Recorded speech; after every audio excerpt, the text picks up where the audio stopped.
पूजायां प्रमोदोपहतो नृपः गोविन्दं गृहमानीय देवदेवेशमादृतः पूजायां नाविदत्कृत्यं प्रमोदोपहतो नृपः।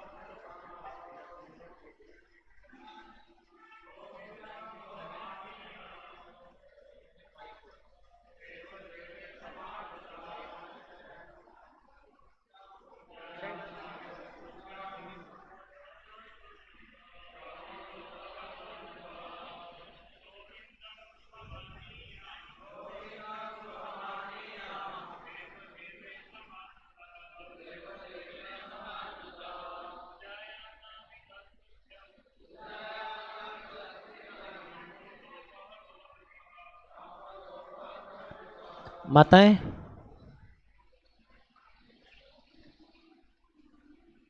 गोविन्दं गृहमानीय देवदेवेशमादृतः पूजायां नाविदत्कृत्यं प्रमोदोपहतो नृपः।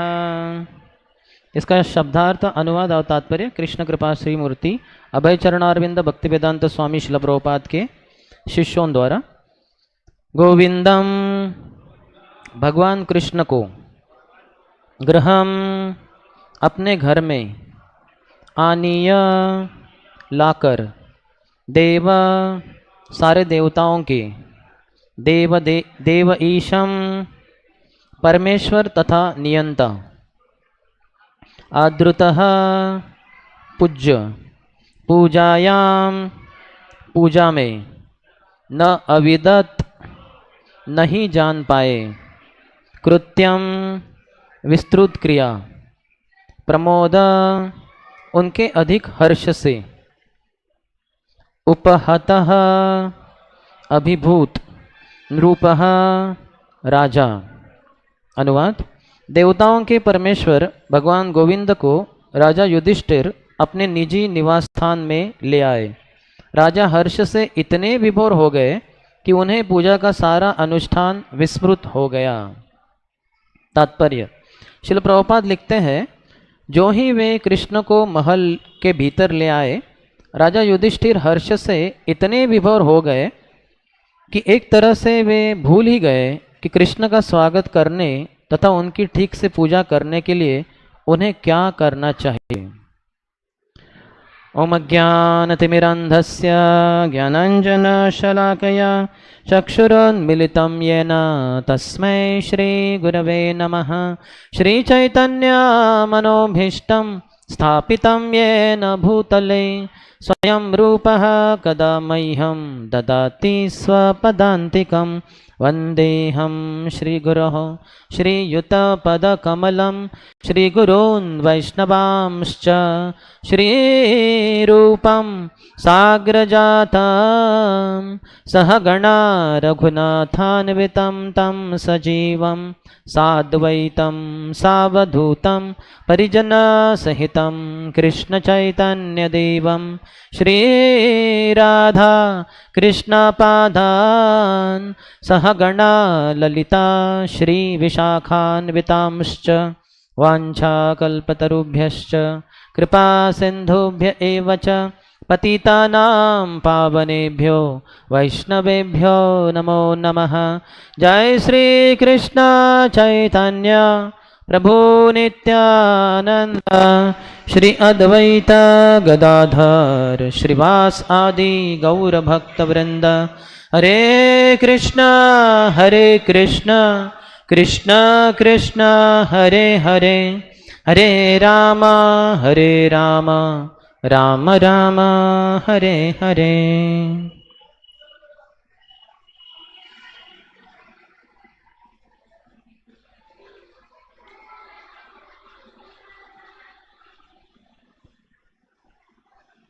हरे कृष्णा। आज सुबह के प्रातःकालीन इस श्रीमद् भागवत कक्षा में सभी भक्तों का हार्दिक स्वागत है।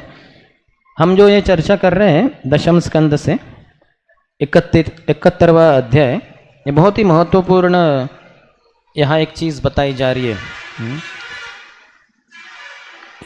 युधिष्ठिर महाराज के जीवन से जो हम सबको भी सीखने लायक है।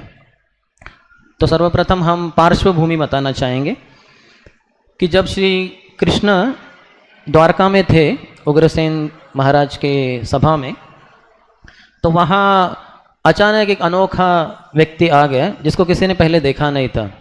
तो उसने एक संदेश लाया था।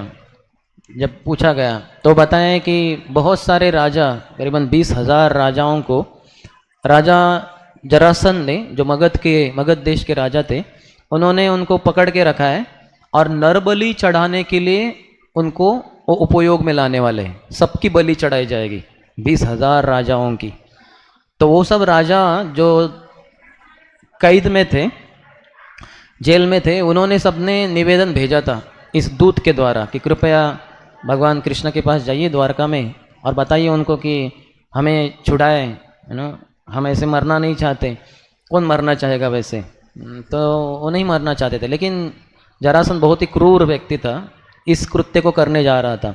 तो वो जब आए तो वही उस समय नारद मुनि भी आए थे और एक संदेश आया था युधिष्ठिर महाराज से, हस्तिनापुर से, कृष्ण के लिए कि मैं राजसूय यज्ञ करने जा रहा हूँ, तो कृपया आप आइए हमारे हस्तिनापुर में, आपके उपस्थिति से हम लाभान्वित होंगे। और युधिष्ठिर महाराज का तो बहुत ही प्रेम था अधिक। तो ऐसी स्थिति में दोनों तरफ से न्योता आया है। कभी कभी ऐसा है ना, एक ही दिन 2 मैरिज से 2 विवाह है, तो अभी क्या करें, फिर दोनों जगह नहीं जा सकते। तो हो सकता है कभी पति चले जाए इधर, पत्नी चले जाए उधर, या ऐसे कुछ तो डिवीजन। तो इस स्थिति में करना क्या है? तो कृष्ण एक तरीके से नहीं जानते लीला के अंतर्गत। कृष्ण तो सब कुछ जानते हैं, सर्वज्ञ हैं, लेकिन अपने भक्तों की महिमा को उजागर करने के लिए भगवान जानबूझकर ऐसे वर्ताव करते हैं। और उनके जो सलाहकार थे, काउंसलर, जिनका नाम था उद्धव, उनके कजिन ब्रदर भी थे, चचेरे भाई, तो उनको पूछा कि हमें क्या करना चाहिए। यहाँ से भी निमंत्रण आया राजाओं से और यहाँ से युधिष्ठिर महाराज से भी निमंत्रण आया, तो क्या करें? तो उद्धव सोचकर कहते हैं कि आपको युधिष्ठिर महाराज का जो राजसूय यज्ञ है उसके लिए प्रस्थान करना चाहिए। क्यों? क्योंकि राजसूय यज्ञ करने के पहले समस्त पृथ्वी के राजाओं को जीतना पड़ेगा, राजा युधिष्ठिर को, और सभी राजा शरण हो जाएंगे युधिष्ठिर के, लेकिन जरासंध नहीं होगा। और जरासंध को युद्ध में कभी मारा नहीं जा सकता। युद्ध में वो शक्तिशाली है, युद्ध भूमि पर उसको अकेले ही मारा जा सकता है, द्वंद्व में, मल्ल युद्ध में। और ये मल्ल युद्ध के लिए एडवांस में ही सब कुछ बता देते हैं उद्धव कि हे भगवान कृष्ण, आप अर्जुन और भीम के साथ चले जाएंगे मगध देश ब्राह्मणों के वेश में, और वो जब दे रहा है दान, उस समय आप उनको मल्ल युद्ध की भेंट या भीख मांगोगे, और वो स्वाभाविक रूप से आपसे लड़ना नहीं चाहेगा। बोलेगा ये तो 17 बार भाग गया जब मैं युद्ध कर, ये तो डरपोक है, इसके साथ नहीं युद्ध करूँगा। और जो अर्जुन है ये तो छोटा है, ऐसे छोटों के साथ वो तो मारा जाएगा मेरे द्वारा, उसको भी नहीं। भीम अपना थोड़ा बिरादरी करा है तो फिर इससे मैं युद्ध करूँगा, मल्ल युद्ध। और उसमें भीम, भगवान कृष्ण आपकी उपस्थिति में आपके मार्गदर्शन के अनुसार जरासंध को मार डालेगा, क्योंकि जरासंध को मारना भीम को भी संभव नहीं था। तो कृष्ण ने बताया था कि उन्होंने एक घास का तिनका लेकर उसको ऐसे फाड़ दिया और ऐसे फेंक दिया कि जरासंध जो बचपन में जन्म ही हुआ था, 2 टुकड़ों में हुआ था, उसको माता पिता ने फेंक दिया था जंगल में। तो जरा नाम की एक राक्षसी ने ये 2 टुकड़ों को ले लिया उस बालक के और उसको संध कर दिया, उसको जोड़ दिया। तो ऊपर से नीचे वो जोड़ा गया था, वो जरासंध था। तो उसको मारने के लिए ऊपर से नीचे तक उसको फाड़ना था और फिर उसको फेंकना था। तो ये भीम को भी पता नहीं था। तो कृष्ण ने उनको वो पत्ते के द्वारा, घास के तिनके के द्वारा बताया, ऐसे कर दो। और जब, क्योंकि ये बहुत समय तक 27 दिन कुछ तो चला युद्ध, भीम उसको सता ही नहीं, उसको मार ही नहीं पा रहे थे। तो कृष्ण ने जब बताया तो तुरंत वो मर गया जरासंध। तो इस तरह से फिर राजस्व यज्ञ भी संपन्न होगा। तो फिर कृष्ण बड़ा विस्तार से वर्णन आता है दशम स्कंद में, कैसे अपने रानियों के साथ, सभी 16,108 रानियों के साथ कृष्ण निकलते। तो सोचिए कितना बड़ा प्रोसेशन, जुलूस रहा होगा न, इतनी पत्नी, अर्थात ये पत्नियां तो 16,108 है, लेकिन सैनिक है, मंत्री है, बहुत कुछ है, रथ है, और वो सब जा रहे द्वारका से हस्तिनापुर, यानी आज की तारीख में द्वारका है ही, और वो जा रहे हैं दिल्ली की तरफ। तो गए और वहाँ जैसे पहुँचे तो युधिष्ठिर महाराज जैसे फूले न समाये, इतना आनंदित हुए कि उनके आनंद की कोई सीमा ही नहीं थी, क्योंकि भगवान कृष्ण जो आए थे उनके पास, और कृष्ण से इतना प्रेम युधिष्ठिर महाराज को।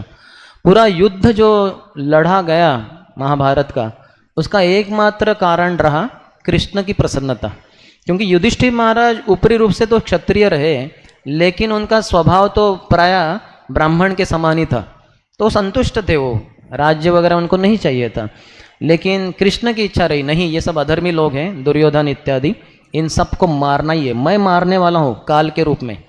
तो हम देख सकते हैं कि पहले युद्ध शुरू होने के पहले अर्जुन भ्रमित हो जाते, कैसे मारे अपने परिवार वालों को, उससे अच्छा किंगडम, ये जो राज्य चाहिए नहीं, किम नो राज्य न गोविंदम किम भोगेर जीविते न वा एताम कांक्षे अर्थिताम नो, वो नहीं चाहिए हमें, भिखमंगे बन जाएंगे, भिखारी बन जाएंगे, नहीं चाहिए।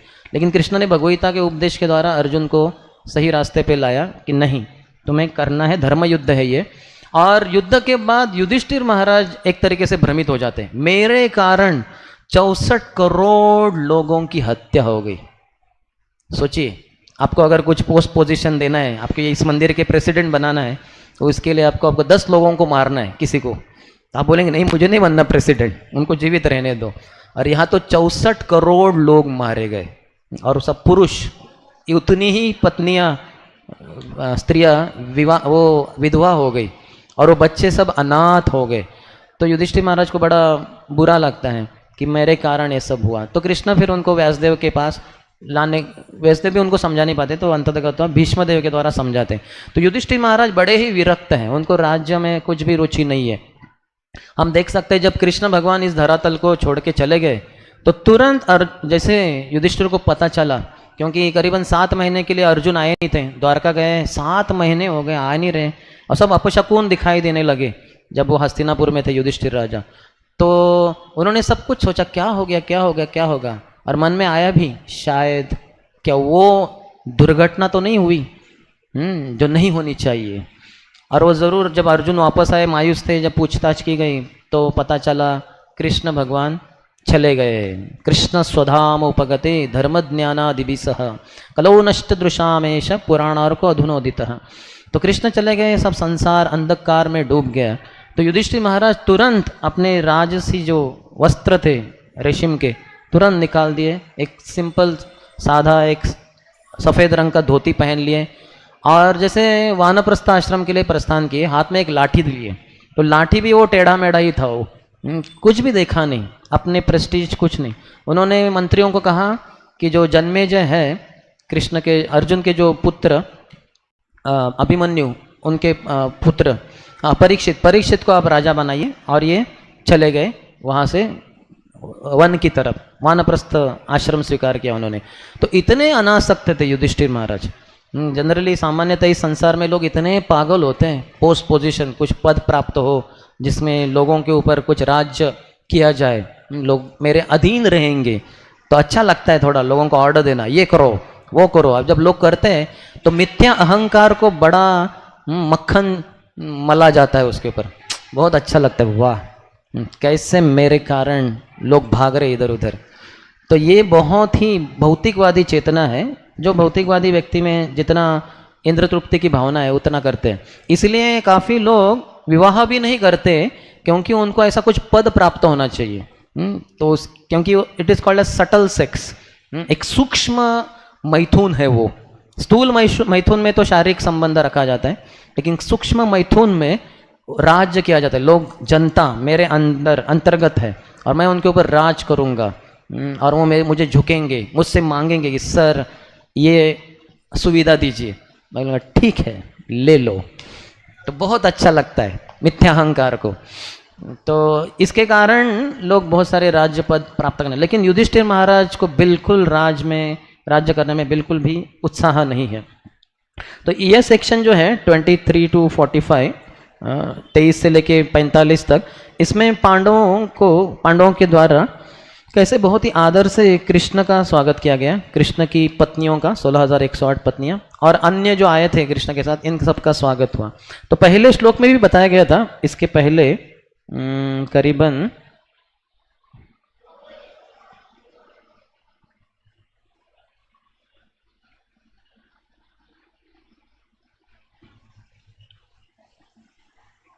ये 25वां श्लोक था कि युधिष्ठिर महाराज प्रेम के कारण पिघल गए थे पूरी तरह से और कृष्ण को उन्होंने बार बार आलिंगन किया।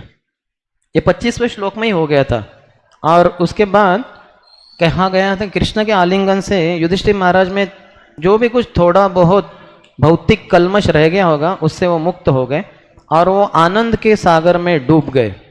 वो इस भौतिक संसार में है, जी रहे हैं, यही भूल गए, पूरी तरह से आध्यात्मिक जीवन में ही उनका प्रवेश हो गया।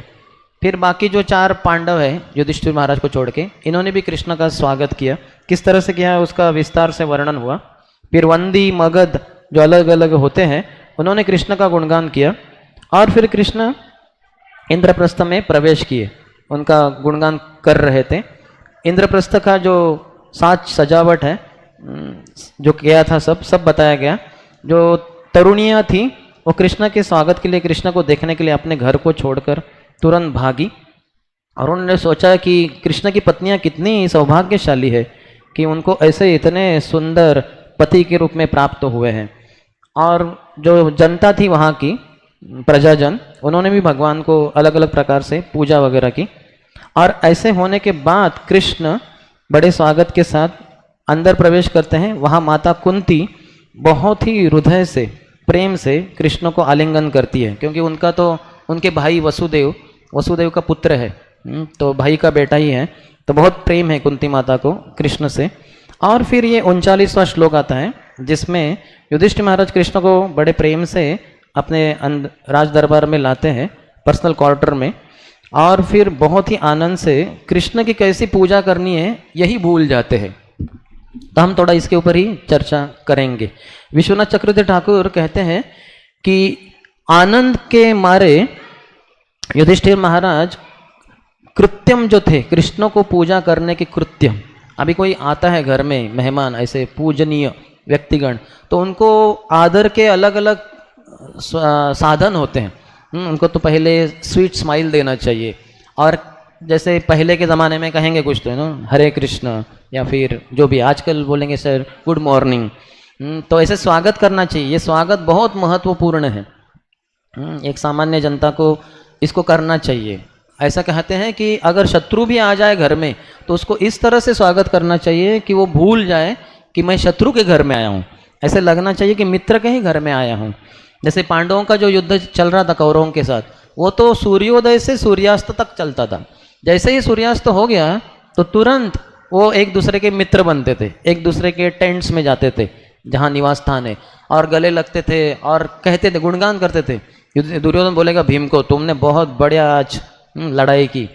तो देखिए, दिन में जैसे इतने कट्टर शत्रु और शाम को सूर्यास्त के बाद इतने अच्छे मित्र, तो ये इस प्रकार का वैदिक पद्धति था। आज तो वो सब चला गया काफ़ी हद तक। ट्रेसपासर्स विल बी प्रोसिक्यूटेड, कुत्तों से सावधान। हाँ, गेट पे देख रहे हो ना, लिखा है कुत्तों से सावधान। तो मेरा कुत्ता, जैसे ही गेट खोलोगे मेरा कुत्ता तुम्हारे ऊपर हमला करेगा, क्योंकि महल के अंदर, बंगले के अंदर एक बहुत बड़ा कुत्ता बैठा है, मैं खुद, और मेरा वो छोटा प्रतिनिधि उधर गेट पे है। तो वो अंदर मत आना, नहीं तो तुझे काट डालेगा। वो काट नहीं पाया तो मैं अंदर से तुम्हें काट ही डालूंगा। तो इस तरह से पूरा संस्कृति गया गटर में, क्योंकि कृष्ण नहीं रहे संसार में, तो जो वैदिक पद्धति है दूसरों को स्वागत करना इत्यादि, वो सब जा रहा है। तो इस तरह से उन्होंने स्वागत करने का जो पद्धति था वो एक तरीके से जैसे भूल ही गए वो, क्योंकि आनंद से विभोर हो गए थे। भावनाओं का इतना उद्गम हो रहा था उनके हृदय में कि उनको समझ में नहीं आ रहा था कि क्या कर रहा हूँ, क्या करना चाहिए, करणीय क्या है, करने लायक क्या है, ये युधिष्ठिर महाराज को समझ में नहीं आ रहा था। तो एक तरीके से देखा जाए एक स्तर से तो ये गलत है कि आपके घर मेहमान आए, उनका आप यथोचित जैसे चाहिए उचित तरीके से उनका आप स्वागत नहीं कर पा रहे। लेकिन कारण क्या है वो भी देखना जरूरी है। कारण है कृष्ण प्रेम में डूबे हुए हैं युधिष्ठिर महाराज। तो इसलिए ये गलत नहीं है, यही जीवन की सच्चाई है कि हम पूरी तरह से भगवत प्रेम में डूब जाए। एक बार हमारे मीरा रोड, जो मुंबई में 4 मंदिर है इस्कॉन के, उसमें एक मीरा रोड मंदिर है, वहाँ के जो अध्यक्ष हैं श्रीमान कमल लोचन प्रभु, वो पूर्व में कॉलेज मरीन इंजीनियरिंग कर रहे थे कोलकाता में। तो उसके बाद उनको शिप में वो जॉब मिला, तो शिप इधर उधर जाता था। तो एक बार चेन्नई के बीच पे वो शिप पहुंच गया, तो उन्होंने सोचा चेन्नई का इस्कॉन मंदिर में जाके जाता हूँ। सुबह का समय था, वो आके भागवतम में बैठ गए। भागवतम शुरू हो गया था उनका, जब पहुंचे तो थोड़ा लेट हो गया था, बैठ गए वो। परम पूज्य भानु स्वामी महाराज प्रवचन दे रहे थे। महाराज ने प्रवचन दिया, अंत में पूछा किसी का कोई प्रश्न है, तो तुरंत कमल लोचन प्रभु ने हाथ ऊपर किया।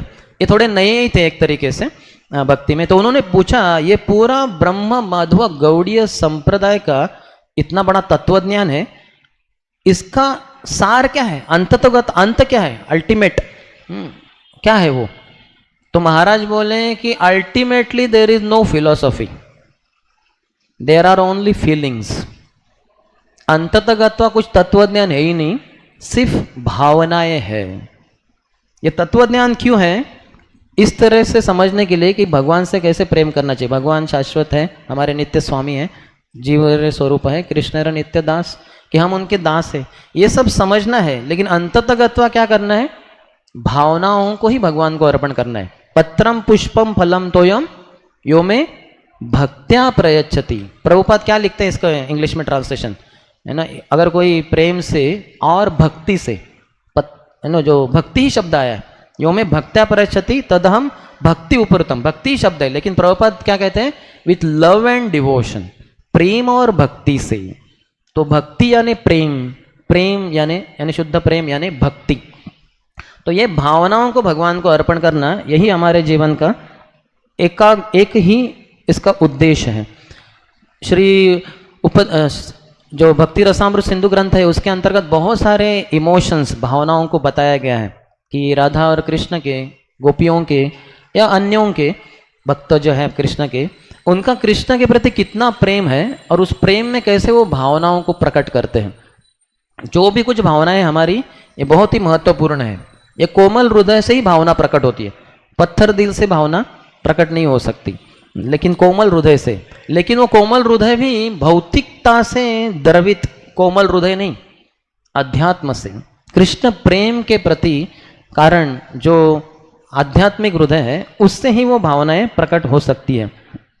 जैसे श्रील कृष्णदास कविराज गोस्वामी श्री चैतन्य चरितामृत के अंतर्गत कहते हैं, आत्मेंद्रिय प्रीतिवांछा तारे बलिकाम, कृष्णेन्द्रिय प्रीति इच्छा धरे प्रेम नाम। आत्म इंद्रिय प्रीति वांछा, इच्छा प्रीति की, आत्म इंद्रिय प्रीति संतुष्टि की, इच्छा है संतुष्टि की, किसकी? इंद्रियों की। किसकी इंद्रिया? मेरी खुद की। आत्म इंद्रिय प्रीति वांछा, इसको काम कहते हैं, मेरी इंद्रियां संतुष्ट हो। लेकिन विपरीत है, कृष्णेन्द्रिय प्रीति इच्छा धरे प्रेम नाम। इच्छा है क्या? प्रीति, संतुष्टि हो, किसकी? इंद्रियों की। किसके? कृष्ण के। कृष्ण के इंद्रियों की संतुष्टि हो, इसके लिए जो इच्छा है, विचार है, प्रयास है, उसको प्रेम कहते हैं। तो काम और प्रेम में कुछ अंतर है ही नहीं ज़्यादा, सिर्फ who is the object of your pleasure, service. अगर काम है तो मैं अपनी इंद्रियों को संतुष्ट करना चाहता हूँ, प्रेम है तो मैं कृष्ण की इंद्रियों को संतुष्ट करना चाहता हूँ। जैसे अभी हम देख सकते हैं यहाँ इतनी गर्मी हो रही है, हमारे लिए फैन है, तो भगवान के लिए फिर व्यजन है जो अंततोगत्वा मयूर पंख का फैन है, क्योंकि भगवान को भी गर्मी होती है, उनको पसीना ना आए, तो इसलिए हम भी कार्यान्वित होते हैं। और जो मक्खी वगैरह आती है तो उनको हटाने के लिए चामर इत्यादि है। तो इस तरह से ये जो भावनाएं हैं ये बहुत ही महत्वपूर्ण है, और ये कृष्ण प्रेम के कारण ही ये सब भावनाएं उचित रूप से प्रकट होती हैं एक शुद्ध भक्त के द्वारा। हम में भी भावनाएं हैं, हम भी भावनाओं को प्रकट करते हैं, लेकिन ये विकृत रूप से हो जाता है, क्योंकि मैं अपनी इंद्रियों की संतुष्टि चाहता हूँ। इंग्लिश में कहते हैं आई scratch your back, you scratch mind. क्योंकि अभी मुझे खुजली हुआ है, सर में तो खुजली को खुजला सकते हैं, यहाँ हुआ है कि अगर पीठ में खुजली हो रहा है तो हाथ पहुँचना मुश्किल है, तो मैं थोड़ा ऐसे किसी भक्त को कह सकता हूँ कि थोड़ा प्रभु थोड़ा खुजलाओ, थोड़ा उधर उधर, हाँ थोड़ा नीचे, थोड़ा ऊपर, हाँ थोड़ा राइट में, तो वो खुजलाता है, बहुत अच्छा लगता है। तो ठीक है, तुमने मेरी पीठ को खुजलाया, तुम भी अपनी पीठ को खुजला नहीं सकते, तो मैं तुम्हारी पीठ को खुजलाता हूँ।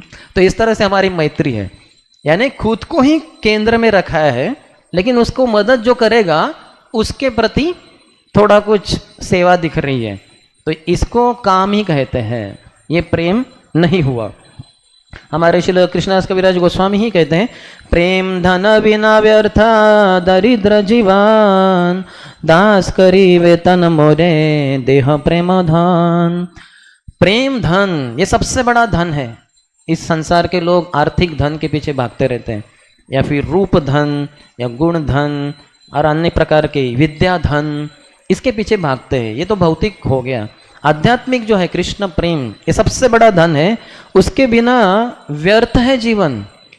प्रेम धन बिना व्यर्थ दरिद्र जीवन, सबसे बड़ा दरिद्री है, सबसे बड़ा भिखारी है, जिसके पास करोड़ों रुपए हैं लेकिन कृष्ण प्रेम नहीं है। इसलिए प्रभुपाद को जब पूछा गया कि आप इतने अमीर लोगों के लिए इतने बड़े बड़े मंदिर बांधने के बजाय गरीब लोगों को आप थोड़ा सा अन्नदान वगैरह करो, भूखे मर रहे हो। प्रभुपाद कहें ये मंदिर जो ऊपरी रूप से निर्धन है, गरीब लोग, उनके लिए भी है, और जिनका हृदय का दारिद्र्य है ऐसे अमीर लोगों के लिए भी है। और उनके ऐसे छोटे मंदिर बांधेंगे तो आएंगे नहीं वो, इसलिए बड़े आलीशान महल जैसे मंदिर बांधेंगे हम कृष्ण के लिए, तो ये देखकर अमीर लोग भी आएंगे जो हृदय की दारिद्र्य को धारण किए हैं। उनका हृदय पक्का भिखारी का है ना, उनके हृदय में भगवान के प्रति प्रेम नहीं है, तो इसलिए उनको कृष्ण प्रेम प्रदान करने के लिए हम ये बड़े बड़े मंदिरों की व्यवस्था कर रहे हैं। तो प्रेम धन बिना व्यर्थ दरिद्र जीवन, दास करी वेतन मोरे देह प्रेम धन। मुझे दास बनाइए भगवान और मुझे वेतन दीजिए। कोई नौकर को रखते हैं हम घर में, महीने का कुछ तो देना पड़ेगा उसको, सैलरी, वेतन। तो इनको क्या वेतन चाहिए? दास करी वेतन मोरे देह प्रेम धन, प्रेम का धन दीजिए भगवान, यही चाहिए मुझे, और कुछ नहीं चाहिए। और वो प्रेम अर्थात सेवा भी, सेवा जारी रहे।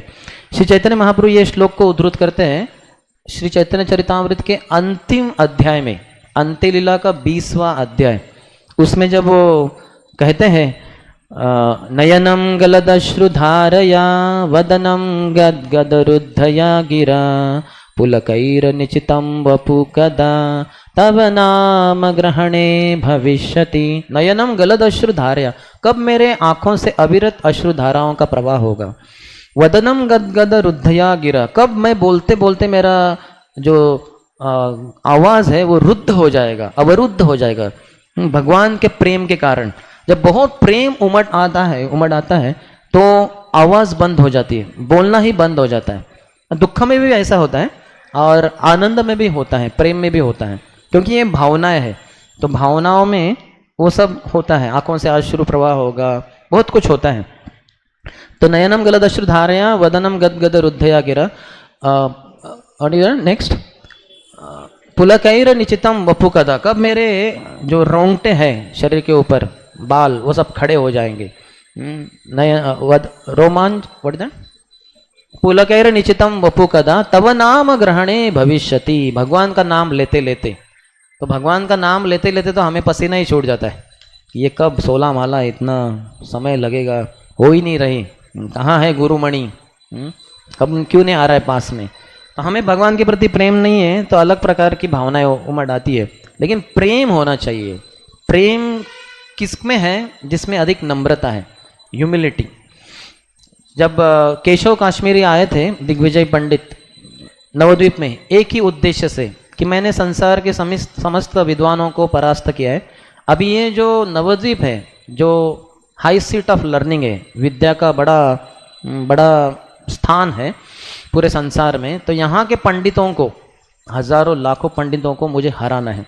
तो उस उद्देश्य से आता है वो। तो ये शाम के समय श्री वृंदावन दास ठाकुर कहते हैं श्री चैतन्य भागवत के अंतर्गत, जब निमाय पंडित जो स्वयं कृष्ण भगवान है श्री चैतन्य महाप्रभु के रूप में पंडित्य की लीला कर रहे हैं नवद्वीप में। तो वो जब उनकी शाम की पाठशाला के बाद विद्यार्थियों के साथ जा रहे गंगा किनारे, तो गंगा के किनारे बैठ जाते हैं महाप्रभु बीच में, और सभी बच्चे एक सर्कल में उनके अराउंड बैठ जाते हैं। तो वृंदावन दास ठाकुर कहते हैं जैसे तारकाओं से घिरा हुआ चांद ही दिख रहा है। गौर चंद्र घिरे हुए थे सभी विद्यार्थी रूपी तारकाओं के। अर्थात बड़ी लंबी कथा है, लेकिन वो विद्यार्थीगण कहते हैं कि गुरुजी पता है क्या? बोले क्या हुआ? बोले एक बड़ा विद्वान आया है नवद्वीप में जिसका नाम दिग्विजय पंडित, दिग यानी दिशाएं, विजय यानी जिन्हें सभी दिशाओं को उन्होंने जीत लिया है, यानी सभी दिशाओं के सभी पंडितों को जीत लिया है। और अभी नवद्वीप आए हैं एकमात्र उद्देश्य से यहाँ के पंडितों को हराने के लिए। और इन्होंने बड़े बड़े राजाओं के मंत्रियों को, जो बड़े विद्वान थे, उनको परास्त किया है। राजाओं ने अपना आधा राज्य उनको प्रदान किया है।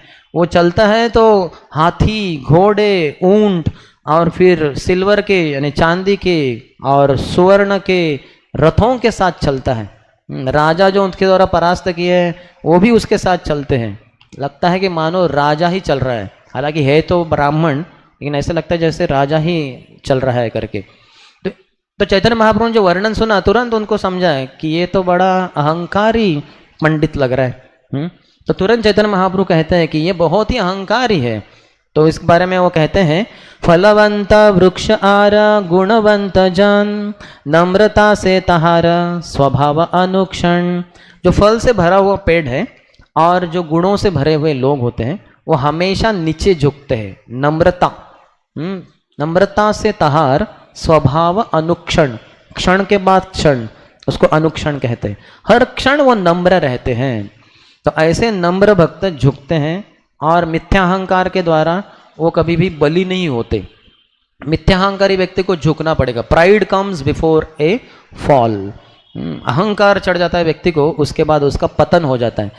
अंतिम अध्याय में भगवद्गीता के कृष्ण कहते हैं कि मत चित्त सर्व दुर्गाणी मत प्रसादात तरिष्यसि, अथ चेत्तु न अहंकार न श्रोष्यसि विनंक्षसि। मत चित्त सर्व दुर्गाणी, बस तुम्हारा चित्त मुझ में लगा दो है अर्जुन। इसके द्वारा क्या होगा? सर्व दुर्गाणी, सभी जो संकट है, जो भी कुछ समस्या है हमारे जीवन में, मत चित्त सर्व दुर्गाणी मत प्रसादा तरिष्यसि, मेरी कृपा से, मत प्रसादा तरिष्यसि, तुम उसको पार कर जाओगे। हमारे सभी जो संकट है जीवन में, समस्या है, ये तो बड़े समुंदर के समान है। हर किसी के जीवन में समस्या अलग अलग प्रकार की है, लेकिन समुंदर सबके पास है। और समुंदर एक ही चीज से बना है, समस्याओं से, संकटों से, असुरक्षितता की भावना से। तो इसको पार कर सकते हैं भगवान की कृपा से। कैसे? सुनकर, श्रवण कर भगवान का संदेश, जो प्रामाणिक गुरु परंपरा में प्रामाणिक गुरुजन हमें प्रदान करते हैं, उसको श्रवण कर सभी समस्याओं को कृष्ण की कृपा से पार किया जा सकता है। तो अगले लाइन में वो वही कह रहे हैं, अथ चेत्तु अहंकार, लेकिन अहंकार के वशीभूत होकर, अगर अथ चेत्तु अहंकार न श्रोष्यसि, तुम मुझे नहीं सुनोगे अर्जुन, या कोई नहीं सुनेगा मुझे, विनंक्षसि, उसका नाश हो जाएगा, उसका नाश हो जाएगा। तो इसलिए अहंकार के वशीभूत नहीं होना चाहिए। लेकिन जितना भौतिक चेतना है उतना व्यक्ति अहंकार के वशीभूत हो जाता है। मैं ये हूँ, मैंने ये किया है, ये किया, वो किया, जैसे कि ये इसने ही किया। अहंकार विमूढ़ आत्मा करता हम इति मन्यते, सोचता है कि मैंने किया। जैसे कुकिंग किया किसी ने बहुत अच्छा सा, और लोग ऐसे उंगली चाट रहे, ऐसा लग रहा है उंगली खा जाएंगे, इतना स्वादिष्ट है, और कहता है कि मैंने कुकिंग किया। अच्छा गधे, अगर वो गैस सिलेंडर में गैस नहीं होता तो क्या कुकिंग करते थे? तुम्हारे गरम माथे पे चपाती फूल जाती थी क्या? संभव ही नहीं। तो वो किचन में गैस था, गैस सिलेंडर था, इसलिए बना। या सपोज वही किचन, वही सेटअप खुले मैदान में था, गैस स्टोव वगैरह सब कुछ है, और वहाँ पे कुकिंग करना है, तो इतना हवा बहेगी कि अग्नि ही बुझ जाएगी। तो न रहेगा बांस, न बजेगी बांसुरी, तो वो अग्नि नहीं जलेगा तो कैसे कुकिंग कर पाएगा? लेकिन इसको बड़ा अहंकार है कि मैं जब कुकिंग करता हूँ तो लोग तो उंगलियां चाटते नहीं, खाने की ही इच्छा रखते हैं। तो ऐसा अहंकार ये उचित नहीं, इसके कारण पतन हो जाता है। वही चैतन्य महाप्रभु कह रहे हैं। और ऐसे व्यक्ति को संबंधों के राज्य में प्रवेश नहीं। जो अहंकारी है वो किसी के साथ संबंध नहीं रख सकता। उसके पीछे नीचे ऊपर नीचे आजू बाजू में लोग रहेंगे और उसको यस सर सलामी लगाते रहेंगे, लेकिन कोई भी उसके साथ प्रेम का संबंध रखना नहीं चाहता, क्योंकि वो वेतन दे रहा है, किसी को सैलरी दे रहा है, कुछ बड़े मालिक है वगैरह, तो उसके नीचे बहुत सारे लोग यस सर करेंगे, लेकिन उसका कोई मित्र है ही नहीं, उसका कोई संबंधी है ही नहीं, क्योंकि बहुत अहंकारी है। जितना हम अहंकार करते हैं उतना लोग हमसे दूर चले जाते हैं। क्यों? क्योंकि अहंकार, मिथ्या अहंकार जो है, ये हमारे कृष्ण के प्रति जो संबंध था उसको जो हमने तोड़ दिया है, उसका वो सबसे बड़ा प्रतीक है। हम सब डाइवोर्सीज है, हम सब ने तलाक लिया है कृष्ण से। कृष्ण ही एकमात्र पति है। एकले ईश्वर कृष्ण आर सब भृत्य, जारे जैसे नचाए से करे तैसे नृत्य। एकमात्र ईश्वर पति कृष्ण है, और हम सब ने उनके प्रति हमारा जो संबंध था उसको तोड़ दिया, तलाक ले लिया। हमारा कृष्ण के साथ विवाह हुआ था, हमारा कॉन्स्टिट्यूशनल संविधानात्मक स्थिति ही कृष्ण के हम सब पत्नी हैं, और वो तोड़ दिया हमने वो संबंध, तो तलाक लेके इस संसार में आए और यहाँ विवाह कर रहे किसी के साथ और सोच रहे कि यहाँ बहुत आनंद आएगा। आनंद आ ही नहीं सकता, क्योंकि कृष्ण के साथ तलाक लेकर इस भौतिक संसार के संबंधों में हमें कभी भी रुचिकर नहीं लगेगा। इसलिए कृष्ण के प्रति है ना, हम सबको सेवा करने के लिए तत्पर होना चाहिए। हरे कृष्ण महामंत्र का यही मतलब है। भजनेर मध्य सर्वश्रेष्ठ नवविधा भक्ति, कृष्ण प्रेम कृष्ण दिते ध्वरे महाशक्ति। जो भी सभी प्रकार के आध्यात्मिक क्रिया है, दान करो, तप करो, बहुत सारे पवित्र स्थानों पे जाओ, पवित्र नदियों में स्नान करो, इत्यादि इत्यादि इत्यादि, ये सब में श्रेष्ठ है चैतन्य महाप्रभु सनातन गोस्वामी उनको कह रहे हैं उनकी सनातन शिक्षा में, मध्य लीला के अंतर्गत 20, 21, 22 उन अध्यायों में वो कहते हैं कि भजनेर मध्य सर्वश्रेष्ठ नवविधा भक्ति, कि सभी प्रकार के भजन है उसमें सर्वश्रेष्ठ नवविधा भक्ति है। श्रवणम कीर्तनम विष्णु स्मरणम पाद सेवनम अर्चनम वंदनम दास्यम सख्यम आत्मनिवेदनम। ये 9 प्रकार से भगवान की सेवा होती है। भगवान के बारे में श्रवण करना, कीर्तन करना, स्मरण करना, भगवान के चरणों का मसाज करना, भगवान को दंडवत नमस्कार करना, भगवान की पूजा अर्चना करना, भगवान की दास के या मित्र के रूप में सेवा करना, ये सब कुछ भगवान को अर्पण कर देना। ये 9 प्रकार से भगवान की भक्ति होती है, ऐसे चैतन्य महाप्रभु सनातन गोस्वामी को कहते हैं। भजनेर मध्य सर्वश्रेष्ठ नवविधा भक्ति, और इसके 2 पावर है, 2 बड़ी शक्ति है। क्या है? कृष्ण प्रेम कृष्ण दिते ध्वरे महाशक्ति। ये आपको 2 चीजें दे सकता है, कृष्ण प्रेम और कृष्ण। तो ये 2 चीजों में अंतर क्या है? कृष्ण प्रेम क्या है? कृष्ण प्रेम साक्षात श्रीमती राधा रानी है, भगवान की मूर्तिमान सेवा स्वरूपिणी, तो महाभाव स्वरूपिणी श्री राधा ठाकुरानी। महाभाव, भगवान के प्रति इतना भाव, इतना भावनाएं है श्रीमती राधा रानी की, पूरी कृष्ण प्रेम से भरी हुई है। ऐसी राधा रानी आपको आपके जीवन में प्रवेश करेगी। भक्ति देवी, जैसे हम बोलते हैं ना, श्रीमती रुंदे देवी तुलसी महारानी की जय, भक्ति देवी की जय। तो ये भक्ति देवी कौन है? साक्षात श्रीमती राधा रानी ही भक्ति देवी है।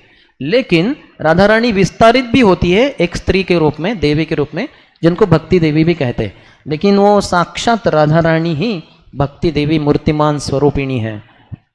तो ये राधा रानी प्राप्त हो जाएगी जीवन में।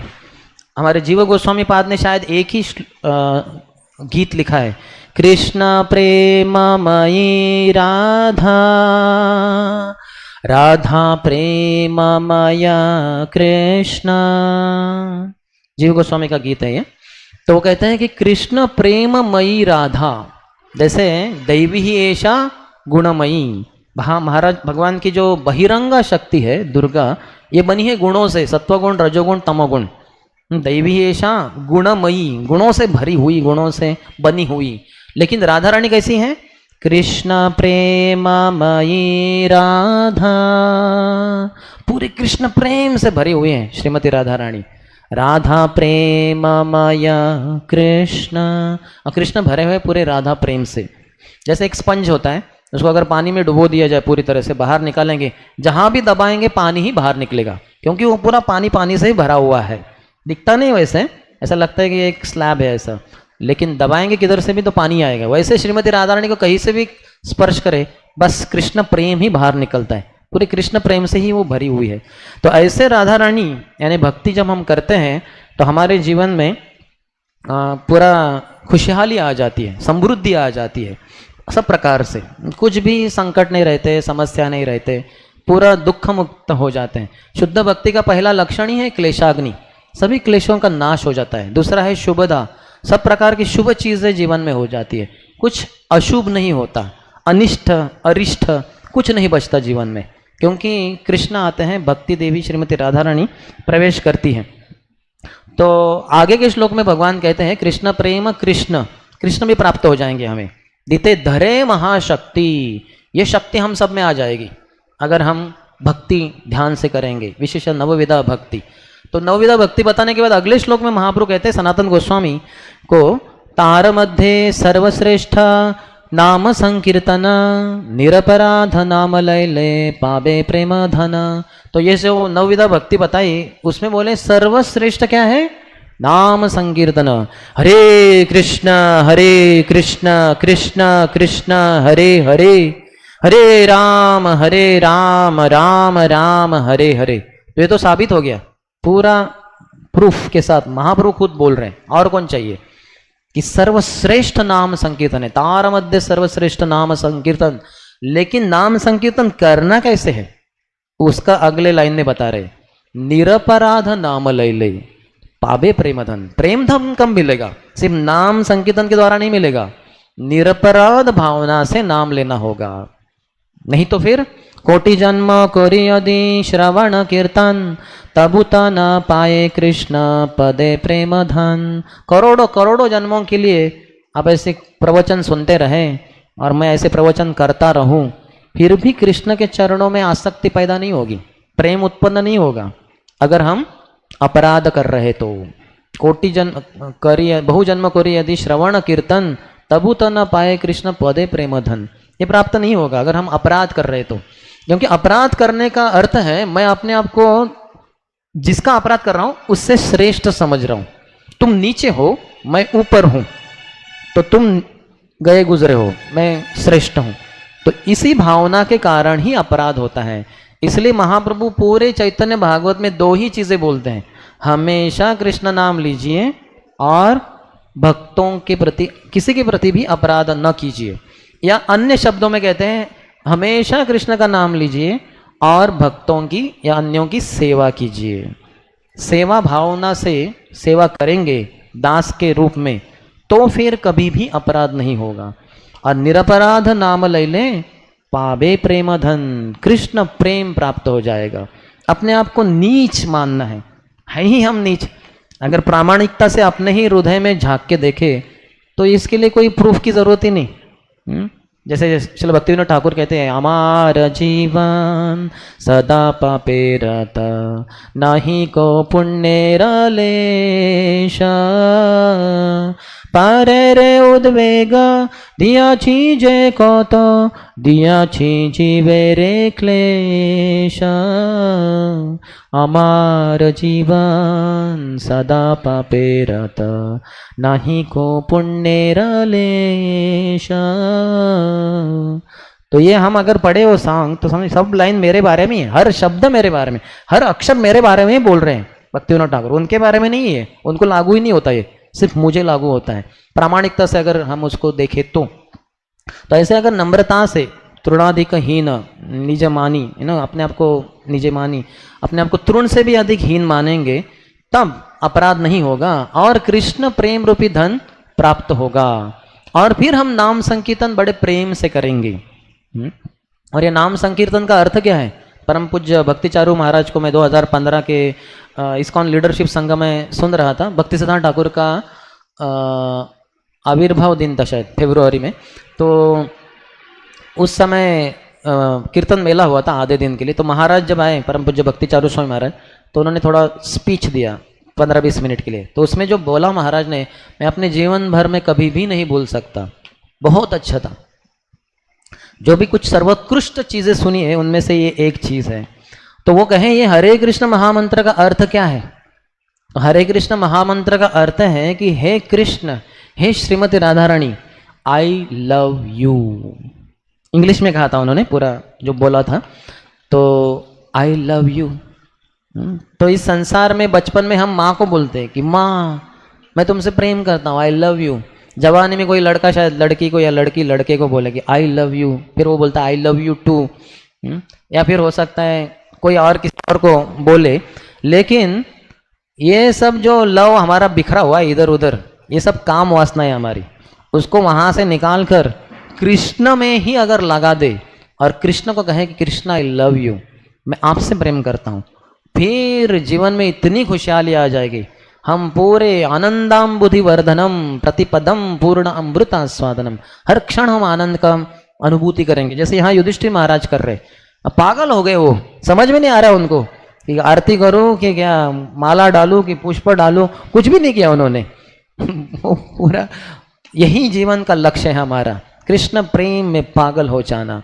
हम सब पागल हैं, वैसे भी भौतिकवादी लोग भी पागल हैं, आध्यात्मिक लोग भी पागल है। प्रभुपाद ने इसलिए आर्टिकल लिखा हु इज क्रेजी। भौतिकवादी लोग सोचते हैं भक्त पागल है, और भक्त लोग जानते हैं कि भौतिकवादी लोग पागल है। भौतिकवादी लोग सोच रहे हैं कि हम पागल हैं, हम असलियत में पागल नहीं है। कि लोग तो सारी ये इस्कॉन में जाने से फिर लोग क्या घर परिवारों से संबंध नहीं रखते, मांस नहीं खाते, जुआ नहीं खेलते, जीना तो क्या जीना इन 4 चीज़ों के बिना, मांसाहार, जुआ, नशा, व्यभिचार, यही तो जीवन है, इसके अलावा और कुछ नहीं। तो फिर ये सब इस्कॉन वाले इसको छोड़ देते हैं, संबंध नहीं रखते, बस अपने अपने ही धुन में रहते हैं। तो फिर ये सब पागल है। प्याज नहीं खाते, लहसुन नहीं खाते। अरे छोटा बालक है, उसको प्याज लहसुन मांस नहीं खिलाएंगे, वो शक्तिशाली कैसे बनेगा? दुर्बल बनेगा, हाँ, दुबला पतला रहेगा। उसको खिलाओ मांस, अच्छा सुदृढ़ बनाओ उसको। लेकिन ये इस्कॉन वाले बहुत अत्याचार करते, खुद भी नहीं खाएंगे मांस, अपने बच्चों को भी नहीं खिलाते, खुद भी दुबले पतले हो जाते हैं, बच्चों को भी दुबले पतले करते हैं। पागल है ये इस्कॉन वाले। ऐसे भौतिकवादी लोग सोचते हैं, लेकिन भक्त जानते हैं कि भौतिकवादी लोग ही पागल है, क्योंकि कृष्ण ने उनको पागल बोला है। माया पागल बना देती है सबको। जो माया के पीछे भागेगा वो असलियत में पागल हो जाता है। फिर वो अपने जीवन में कुछ ना, जैसे बड़े बड़े इंजीनियर्स, डॉक्टर्स इतना पैसे कमाने में पागल हो जाते हैं कि पत्नी को मिलने को समय नहीं है, बच्चों को साथ में नहीं आ सकते, एक साथ में आके लंच या डिनर नहीं ले सकते ये लोग। तो क्या आनंद है इनके जीवन में? कुछ भी नहीं आनंद, क्योंकि भगवान को भूल गए, माया के पीछे भाग रहे।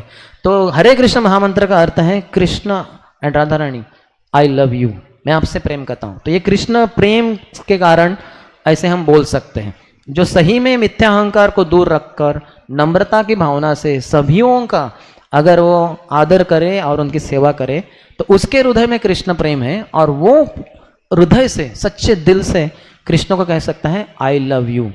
और श्रील प्रभुपाद हम देख सकते पूरे संसार भर में नाम संकीर्तन उन्होंने फैला दिया।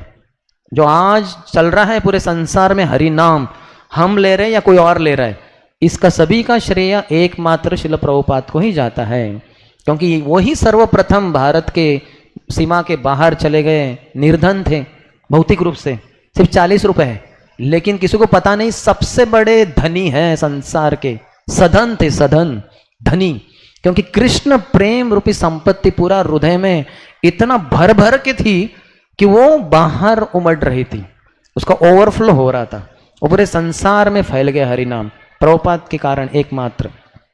तो ऐसे प्रभुपाद जब एक बार एयरपोर्ट पे आए थे किसी देश से, तो बहुत सारे भक्त आए थे और जय प्रभुपाद, जय प्रभुपाद, हरे कृष्ण महामंत्र का गुणगान चल रहा था प्रभुपाद के स्वागत के लिए। सैकड़ों भक्त थे। तो जैसे ही प्रभुपाद आगे पास में, तुरंत सब भक्त झुक गए, नमाओम विष्णु बधाए, प्रणति मंत्र गाने लगे। और प्रभुपाद के निजी सेक्रेटरी और सर्वेंट थे साथ में, तो प्रभुपाद को उन्होंने कहा, प्रभुपाद कैसे सभी लोग आपको इतना प्रेम करते हैं, सभी प्रभुपाद को प्रेम करते हैं। प्रभुपाद कहे हाँ, क्योंकि मैं सबसे प्रेम करता हूं। Give love receive love. आप प्रेम नहीं देंगे तो आप क्या प्रेम पाएंगे? आप सोचते हैं कि सभी ने मेरी सेवा करनी चाहिए, मैं स्वामी हूं, सभी दास है। आप सेवा करना नहीं चाहते, आप प्रेम देना नहीं चाहते, तो आपके पीछे कौन रहेगा? कोई नहीं, आप अकेले रह जाओगे। दैट्स व्हाई दुनिया में, संसार में सबसे बड़ा बीमारी क्या है आज? न तो कैंसर, न तो हार्ट अटैक्स, न तो एड्स। सबसे बड़ा बीमारी है संबंध ठीक नहीं होना, लैक ऑफ रिलेशनशिप्स। पति पत्नी में ठीक संबंध नहीं है, माता पिता और बच्चों में संबंध नहीं है, मित्रों में संबंध ठीक नहीं है, किसी के बीच में भी संबंध ठीक नहीं है, क्योंकि कृष्ण को भूल रहे हैं हम, या कृष्ण को भूल गए हैं हम। तो इसके कारण हमारे सब संबंध ऐसे ही काम चलाऊ है। You scratch my back, I scratch yours. मैं आपकी पीठ खुजलाता हूँ, आप मेरी खुजलाओ। कृष्ण प्रेम नहीं है, कृष्ण प्रेम बांटना नहीं चाहते। लेकिन प्रभुपाद कृष्ण प्रेम बांटे पूरे संसार में। उनके तो बालक बच्चे इधर थे, इनको छोड़ के वो उधर चले गए। 4 अपने पुत्रों पुत्रियों को छोड़कर प्रभुपाद पूरे संसार के लोगों का उद्धार करने हेतु अमेरिका चले गए। और उनको 400, 4,000, 40,000, 4 लाख, 40 लाख, 4 करोड़, 40 करोड़ और करोड़ों करोड़ों अरबों खरबों सब पुत्र पुत्रियां प्राप्त हो गए हम सबके रूप में। क्योंकि इतना बड़ा बलिदान त्याग किया। बलिदान, बलि महाराज ने अपना सर्वस्व न्यौछावर कर दिया वामन देव के लिए। जब 3 पद भूमि देनी थी, 2 पद में सब कुछ ले लिया भगवान ने, तीसरा पद में देने के लिए कुछ नहीं है। तो बलि ने कहा मेरा शरीर तो मेरा ही है ना, आपको पूरा अर्पण करता हूँ, स्वीकार कीजिए इसको। तो बलि ने किया हुआ दान संसार में जो सभी दान है उसमें सर्वश्रेष्ठ दान कहलाया जाता है। तो वो बलिदान प्रभुपाद ने किया, अपने पूरे सर्वस्व को भगवान की और सभी जनता के लोगों के सेवा में अर्पण कर दिया।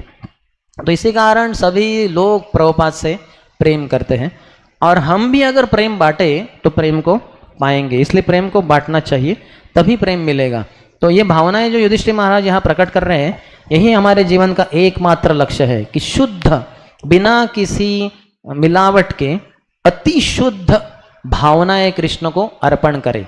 हमारे हर कृति के द्वारा, हमारे हर वचन के द्वारा, हमारे हर विचार के द्वारा, मन के द्वारा, वचन के द्वारा और शरीर के द्वारा। तो यही सबसे बड़ा भक्ति है, इस भक्ति का सबसे बड़ा लक्षण है। तो ये करेंगे तो हम पूरी तरह से प्रसन्न हो जाएंगे और दूसरों को भी प्रसन्नता प्रदान कर पाएंगे। अर्थात बोलने के लिए बहुत कुछ है, मैं यहीं पे विराम देता हूँ। और कुछ प्रश्न है जी? वहाँ पे जो में जो कृष्ण ने बोला फिर से 9.26 जो पत्रम पुष्पम फलम तोयम ने बोला, तो वहाँ पे उन्होंने प्रभुपाद ने ट्रांसलेट किया कि लव एंड डिवोशन। तो दोनों में कोई पार्थक्य है क्या, डिवोशन और लव? जैसे काफी सारे लोग कहते हैं ना कि हमारा भी डिवोशन है, और काफी बार भक्ति जो संस्कृत शब्द है काफी बार आता है शास्त्रों में, उसका इंग्लिश ट्रांसलेशन डिवोशन ही किया जाता है। लेकिन प्रभुपाद भक्तिनाथ ठाकुर ऐसे एकमात्र आचार्य है जिन्होंने भक्ति का ट्रांसलेशन क्या किया है, डिवोशन नहीं लेकिन devotional service. Because service means action, क्रिया करनी है, आपको कुछ तो सेवा करनी है। तो लव हमारे लिए नाउन नहीं है, नाम नहीं है, ये क्रियापद है। दैट इज सेवा, सेवा करनी है। जब हम किसी को कहते हैं कि आई लव यू, तो वो जो चाहता है उसको देने के लिए हमें तत्पर रहना पड़ेगा। वो कहता है मुझे भूख लगी है, थोड़ा प्रसाद दे दो, तो हमें कुकिंग करना पड़ेगा, हमें खिलाना पड़ेगा। प्रभुपाद ने तो हिप्पियों के लिए न तो कुकिंग किया, अर्थात बाजार में जाके किताब बेचकर जो पैसे मिले उससे कुछ खरीदी किया, सब्जी इत्यादि, उसको लाकर 26 सेकेंड एवेन्यू में उसको पकाकर भगवान को अर्पण कर वो हिप्पियों को परोसते थे। प्रभुपाद अकेले, कोई सर्विंग टीम में था ही नहीं, एक ही आदमी। चलो प्रभुपाद 70 साल के बूढ़े, उन्होंने सब कुछ किया है, सर्विंग वही कर रहे, और ये खा के जाएंगे, चले जाएंगे। सब प्लेट्स कौन धोने वाले हैं? एकमात्र प्रभुपाद। पूरा वो टेम्पल हॉल जो गंदा कर दिया इन हिप्पियों ने, उनको कुछ भी एटिकेट्स कुछ पता नहीं कैसे खाना है, आधा खाया आधा बाहर गिरा। प्रभुपाद वो टेम्पल हॉल क्लीन करते थे। कितना सेवा किया, कितना। और कौन है वो उनके प्रभुपाद के? कोई नहीं एक तरीके से। तो लेकिन प्रभुपाद ऐसे भौतिक तरीके से नहीं सोच रहे थे। ये सब कृष्ण के बिछड़े हुए बच्चे हैं, बेचारे अनजान हैं, अज्ञानी हैं।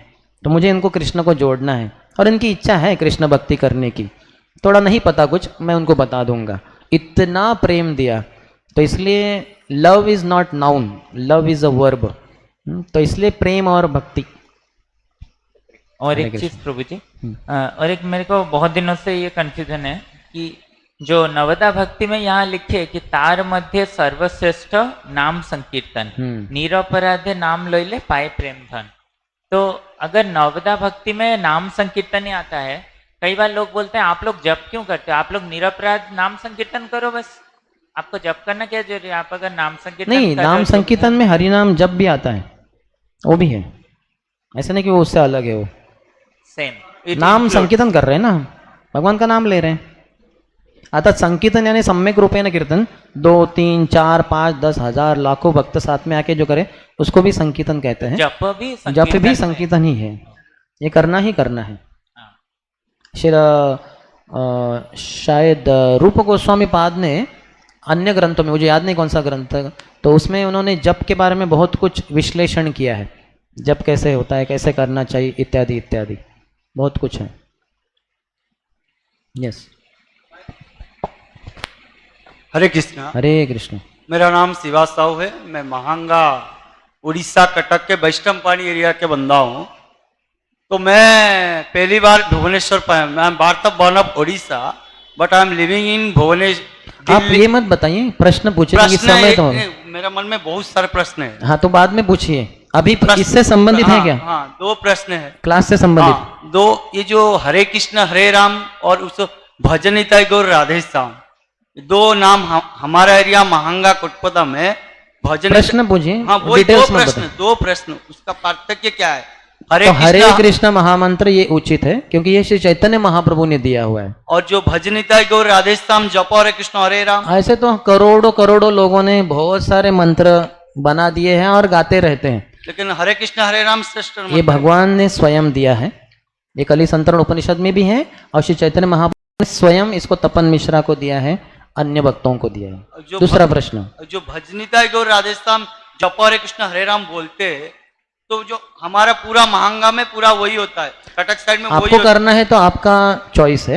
हम तो श्री चैतन्य महाप्रभु के ही हरि नाम जो दिया है उसको करेंगे। अभी मैं बताता हूँ, और रख दीजिए माइक। तो बहुत सारे भगवान के नाम हैं, नाम नाम अकारी बहुधा निज सर्व शक्ति, भगवान ने अपनी सभी शक्तियों को अपने नाम में डाला है। लेकिन हरे कृष्ण महामंत्र सर्वश्रेष्ठ कैसे, सुनिए आप भी, प्रभु जी आप सुनिए। तो हरे कृष्ण महामंत्र सर्वश्रेष्ठ कैसे है, मैं परम पूज्य क्या नाम है भूल गया, परम पूज्य लोकनाथ स्वामी महाराज के शिष्य हैं, सुंदर लाल प्रभु पहले थे, अभी उनका नाम सुंदर चैतन्य प्रभु अभी नाम है, परम पूज्य सुंदर चैतन्य स्वामी महाराज से सुन रहा था। तो वो कह रहे थे कि जो अलग अलग प्रकार के नाम है और हरे कृष्ण महामंत्र सर्वश्रेष्ठ कैसे, तो अभी समझिए कि श्री राम जय जय राम या फिर ओम नमो भगवते वासुदेव, ये सब शास्त्रों में ही है, ये ग्रंथ, ये प्रामाणिक ये श्लोक है, ये प्रामाणिक मंत्र है, इसको उच्चारण करते थे हजारों लोग, आज भी कर रहे हैं और इसमें शक्ति है। लेकिन अभी देखिए कैसे क्या अंतर है दोनों में। तो श्री राम जय जय राम, इसमें श्री राम भगवान का नाम हो गया, श्री राम जय राम दूसरा राम आ गया, जय जय राम 3 ही राम है इसमें, बाकी तो जय है वो हरि नाम नहीं है। ओम नमो भगवते वासुदेवाय, तो इसमें नमो नाम नहीं है, वासुदेव नाम है। नमो नमन करता हूं, नाम नहीं है, हरि नाम नहीं है। वासुदेवाय ये भी नाम नहीं है, वासुदेव नाम है, वसुदेव के पुत्र कृष्ण जिनका नाम है वासुदेव, उसको आय आ गया वो, उनको, किनको, वासुदेव को हरि नाम नहीं है, नहीं है। तो अगर कोई ओम नमो बोलते हुए मर गया तो हरि नाम लेते हुए नहीं मरा, नमो बोलते हुए मर गया। लेकिन हरे कृष्ण महामंत्र में न तो ऐसा कुछ प्रत्यय है वासुदेवाय कृष्णाय, ऐसा है ही नहीं, कृष्ण ही है, रामाय ऐसा राम ही है। तो सब नाम ही नाम है, हरे कृष्ण कृष्ण कृष्ण हरे हरे, हरे राम राम राम हरे हरे। और एक ऐसे बहुत हजारों चीजें, लेकिन उन्होंने और एक अन्य जगह पे मैंने सुना, कुछ लोग कहते हैं कि ये बहुत बड़ा मंत्र है, हाँ 16 शब्द है, हरे कृष्ण बहुत बड़ा है, छोटा चाहिए। लेकिन ये महामंत्र ऐसे नहीं कि बहुत बड़ा है इसलिए महामंत्र नहीं। क्यों महामंत्र कहते हैं, किसी को पता है? हाथ ऊपर कीजिए। क्या कारण? हाँ नहीं, वो तो मैंने पहले ही बता दिया, नाम ही नाम है। इसको जप करने के लिए कोई नियम विधि नहीं है। नहीं अब मैं ही बता देता हूं, क्योंकि ये आपको गोलोक वृंदावन लेके जाएगा, बाकी सब मंत्र आपको वैकुंठ लेके जाएंगे। अब गोलोक में प्रवेश नहीं कर पाएंगे, गोलोक में प्रवेश करना है, वो बहुत दूर है, सुदूर, वैकुंठ तो एक तरीके से पास में है, सभी वैकुंठों के ऊपर सर्वश्रेष्ठ जो धाम है कृष्ण भगवान का गोलोक वृंदावन धाम है। तो भगवान वही कह रहे हैं, एनेची औषधि माया नशिबार लागी, हरि नाम महामंत्र लवो तुमी मागी, तुम्हारे लोईते आमी होइनु अवतार, आमी बिन बंधु आर कि आछे तुम्हार। महाप्रभु स्वयं कहे कि तुम्हारे लोईते आमी हुई ना होता, तुम्हारे लिए अवतार लिया हूं। और लाया क्या हूं? भवौषधि लाया हूं। भवरोग से पीड़ित हैं आप, भवौषधि हरिनाम लाया हूं, कृपया इसको स्वीकार करो। तो ये हरिनाम कहां से? गोलोकेर प्रेम धन हरिनाम संकीर्तन, गोलोक से लाया हुआ है हरे कृष्ण महामंत्र। श्री राम जय राम जय जय राम गोलोक से नहीं आया है। ओम नमो भगवते वासुदेवाय गोलोक से नहीं आया हुआ है। कोई भी मंत्र बोलिए, गोलोक से यही आया हुआ है। खुद कृष्ण स्वयं चैतन्य महाप्रभु नमो महावदान्याय, सभी अवतार में अवतार सार सार शिरोमणि, चैतन्य महाप्रभु सभी अवतारों के सार है, सर्वश्रेष्ठ है, कारुण्य के करुणा के अवतार है, उन्होंने लाया है। तो इससे बढ़कर इस संसार में कोई मंत्र नहीं है। तो आपका चॉइस है, जो मंत्र गाना है गाइए। हम तो सिर्फ हरे कृष्ण कृष्ण कृष्ण हरे हरे, हरे राम राम राम हरे हरे। दुनिया जो मंत्र कहे कहती रहे, हम हरि नाम हरे कृष्ण महामंत्र को नहीं छोड़ेंगे। बस यही हमारे प्राण धन है। इसमें सिर्फ राधा है, कृष्ण है, राधा कृष्ण, बस कुछ यह नहीं, नमो नहीं, जय नहीं, कुछ नहीं, सिर्फ हरिनाम हरिनाम हरिनाम हरेर्नाम हरेर्नामैव केवलम कलो नास्तेव नास्तेव नास्तेव गतिरन्यथा। एक तरीके से देखा जाए तो ये हरेर्नाम यानी सिर्फ हरे कृष्ण महामंत्र ही है, क्योंकि बाकी सभी मंत्रों में वो जय आ गया है, ये आ गया, ये आ गया, वो आ गया, हरिनाम है ही नहीं। तो कलयुग के लिए सिर्फ हरि का नाम है, और वो सिर्फ एकमात्र हरे कृष्ण महामंत्र ही है। इससे बढ़कर इस संसार में कोई नहीं, इसके समान भी कोई मंत्र नहीं। यस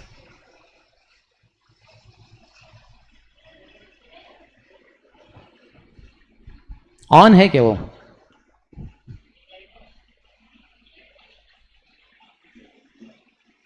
ऐसे जोर से बोली, आपको थोड़ा पास में आना पड़ेगा।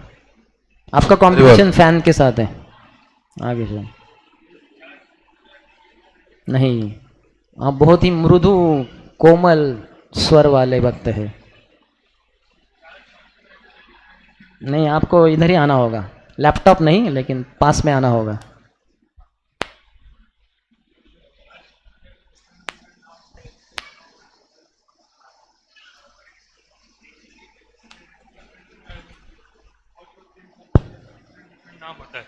वो कैसे समझेंगे?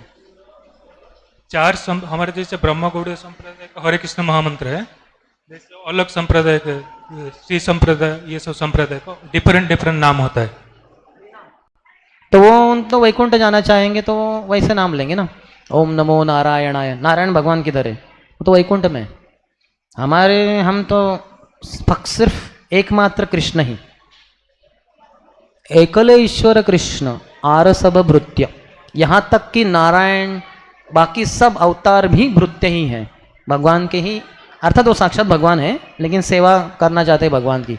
महाविष्णु हो, नारायण हो, बलराम जी भी सेवा करना चाहते हैं, गोपियाँ सेवा करनी चाहती है, 16,108 रानियाँ करनी चाहती है, नंद महाराज, यशोदा माई, क्योंकि एकमात्र ईश्वर कृष्ण ही है, एकल ईश्वर कृष्ण आरसभ भृत्य। हमारे सामने तो रासलीला में कृष्ण चतुर्भुज नारायण बन गए, तो गोपियाँ आई कि हे नारायण दंडवत नमस्कार, कहाँ है हमारे कृष्ण? तो नारायण ने अपने चारों हाथों से दिखाया कि उस तरफ, सभी चली गई। जब राधा रानी आ गई तो इतना कृष्ण प्रेम में विभोर है कि जब कृष्ण को पूछा कि मेरे कृष्ण, नारायण को पूछा भगवान नारायण, मेरे कृष्ण कहाँ है? तो नारायण उनको झूठ बोलकर गुमराह करना चाहते थे, लेकिन इतना प्रेममयी है कृष्ण, प्रेममयी राधा रानी, कि नारायण के 2 हाथ ही पिघल गए। कृष्ण द्विभुज रूप में प्रकट हो गए। राधा रानी के सामने कृष्ण नारायण का रूप भी धारण नहीं कर सकते, नहीं कि नहीं। लक्ष्मी देवी स्वयं श्रीवन में, बिल्ववन में, वृंदावन में आज भी तपस्या कर रही है। वो रासलीला में प्रवेश करना चाहती है, नो एंट्री, क्योंकि वो अपना ऐश्वर्य भाव को छोड़ना नहीं चाहती। गोपियों की दासी बनकर उसको कंडे बनाने होंगे वृंदावन में, जिसके लिए हमारे लक्ष्मी देवी तैयार नहीं है, तो उनको प्रवेश नहीं रासलीला में। तो ये बहुत ही ऊंचा है, सबसे ऊंचा है रस, माधुर्य रस, उसमें भी परकीय रस। तो जी हरे कृष्ण महामंत्र जैसे युगतरक मंत्र बोलते हैं, वो जो संप्रदाय जो नाम लेते हैं उसको युगतरक मंत्र बोलेंगे और नहीं? किसको? तो अलग संप्रदाय जो नाम आप जो बोलना है बोलिए, हमारे लिए तो हरे कृष्ण महामंत्र ही एकमात्र है। तारक यानी तारक के लेके जाए आपको यहाँ से, तो आप भवसागर से पार कर दे तो काफ़ी है। तो ऐसे बाकी मंत्र आपको वैकुंठ लेके जाएंगे, फिर आप इस संसार में फिर से जन्म मृत्यु के चक्कर में फंसकर नहीं आएंगे। लेकिन हम तो गोलोक वृंदावन ही जाना चाहते हैं। We don't want to settle with anything less than pure devotional service. Srila Sanatana Goswami भी श्री बृहद भागवतामृत में यही कहते हैं कि absolute unconditional humility is the only gate pass entry in Goloka Vrindavan. पूरी तरह से जो नम्र है उसको ही गोलोक वृंदावन में प्रवेश है। थोड़ी नम्रता कम पड़ गई, आप वैकुंठ जाएंगे, आपको गोलोक वृंदावन में प्रवेश नहीं।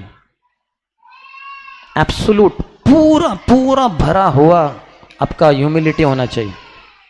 और अनकंडीशनल, अगर मैं बीमार हो जाऊं तो ना, हरे कृष्ण प्रभु क्या हुआ, अरे प्रभु मैं बहुत ही पतित हूं, ऐसा लगता है कि बहुत नम्र है। वो बीमारी के कारण है, जैसे ठीक हो जाएगा तुरंत अपने रंग दिखाएगा वो। लेकिन अनकंडीशनल, बिना किसी शर्त के, बिना किसी कारण के, कॉजलेस, जिसका नम्रता है वही गोलोक वृंदावन में प्रवेश कर पाएगा, अन्यथा नहीं। वैकुंठ जा सकते हैं लेकिन गोलोक वृंदावन नहीं। हरे कृष्ण। ग्रंथराज श्रीमद् भागवतम की जय, श्रील प्रभुपाद की जय, समवेत गौर भक्त वृंद की जय, निताय गौर प्रेमानंदी। You can ask me personally. जय। धन्यवाद सुंदर श्याम प्रभु जी, इतने सुंदर तरीके से आपने हमको ये स्वागत के तरीके के बारे में और हरि नाम के बारे में और बहुत सारी चीज़ों के बारे में बताया, और हम सब लाभान्वित हुए। और ख़ासतौर से इस्कॉन भुवनेश्वर में आपका जो 3 दिन का यात्रा हुआ, इसके लिए हम सब बहुत आभारी हैं। और हम आपको एक बार धन्यवाद ज्ञापन करेंगे हरे कृष्ण महामंत्र बोल के। हरे कृष्णा कृष्णा कृष्णा हरे हरे, हरे राम राम राम हरे हरे। इसके सुंदर श्याम प्रभु की जय। श्रील प्रभुपाद की जय।